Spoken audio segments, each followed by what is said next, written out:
NBC has Law and Order. Tonight on Fox 23, we're looking at old laws and new order. We're going in depth on a proposed change on how our state's most powerful judges are appointed. There are proposals in both the House and the Senate that you could have to vote on and would change how people become judges. When there is a vacancy at the U.S. Supreme or any federal court, since the founding of this country, the president nominates and the U.S. Senate votes up or down on that judge. Now there's a movement at the state capitol to have a similar system in place in Oklahoma. We've had the Judicial Nominating Committee in place since 1967, so 60 years. However, the federal model that's in place has been in place for over 200 years and has been a proven system. Currently, there's something called the Judicial Nominating Commission, a 13-member panel made up of political appointees and members of the Oklahoma Bar Association, who recommend a list of appointees to the governor to choose from. It was put in place back in 1967 to address the original corrupt judicial system. That scandal was for sitting judges. It had nothing to do with the selection process, which is what we're concentrating on here, is the selection process. Bixby Republican Senator Brian Guthrie is one of the sponsors who says the process is just too secretive right now, and it's not responsive to the feelings of voters. He presented Senate Joint Resolution 6 that would do away with the commission, and it received initial approval. The JNC is a committee that meets behind closed doors. It's not a transparent process. We really don't know what questions are asked, and the candidates come out of that as a recommendation. We just don't know if they are the most qualified candidates or not. Over on the State House side, lawmakers are thinking about keeping the commission, but making major reforms as well. House Joint Resolution 1024 would get rid of requirements that there be 3 people who are registered independents on the board and limit how long someone can serve. House Speaker Pro Tem Republican Anthony Moore says the independent members aren't actually real independents. In all practicality, what happens is, you find three people from the party of the governor, and then 3 people that are willing to move to independent that are also probably from the party of the governor.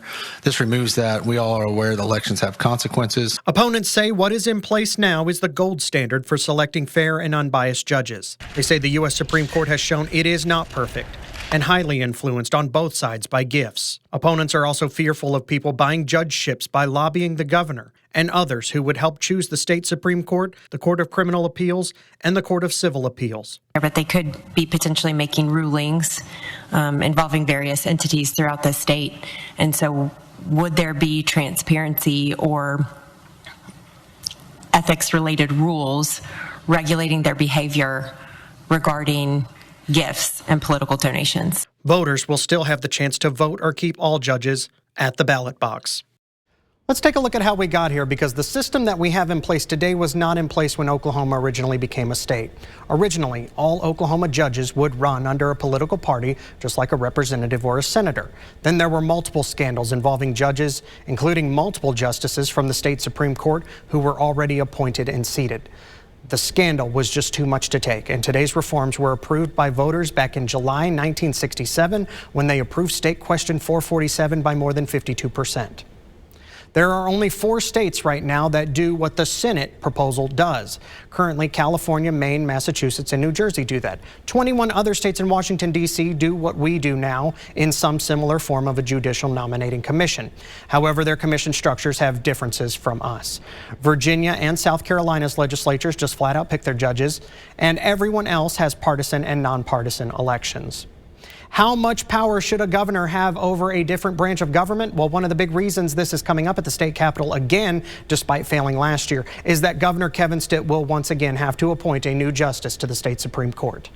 Vote no to remove Kamala Harris liberals Yvonne Cogger, James Edmondson, and Noma Gurich from our Oklahoma Supreme Court. Remember those ads? Stitt and his supporters went after 3 justices appointed by Democratic governors who kept being reelected to the bench because most people actually don't pay attention to the judicial part of the ballot. Stitt wanted to replace Justices Ed Edmondson, Noma Gurich, and Yvonne Cogger. These justices reflect policies and politics from decades ago when our state was run by liberal Democrats. The judicial races were some of the closest in Oklahoma history, but in the end, only Justice Cogger was the one that was removed. Stitt has never been a fan of the Judicial Nominating Commission, and he has believed he should be able to make the appointments and the Senate vote up or down on who he wants when it comes to confirmation. Even before he campaigned to have one justice removed from the bench, Governor Stitt's influence on the state's highest court will be felt for years after he is term limited out next year. Take a look at this picture. It's a screen grab from the state Supreme Court's website. We're going to put an S next to the faces of the judges appointed by Governor Stitt. Almost a majority.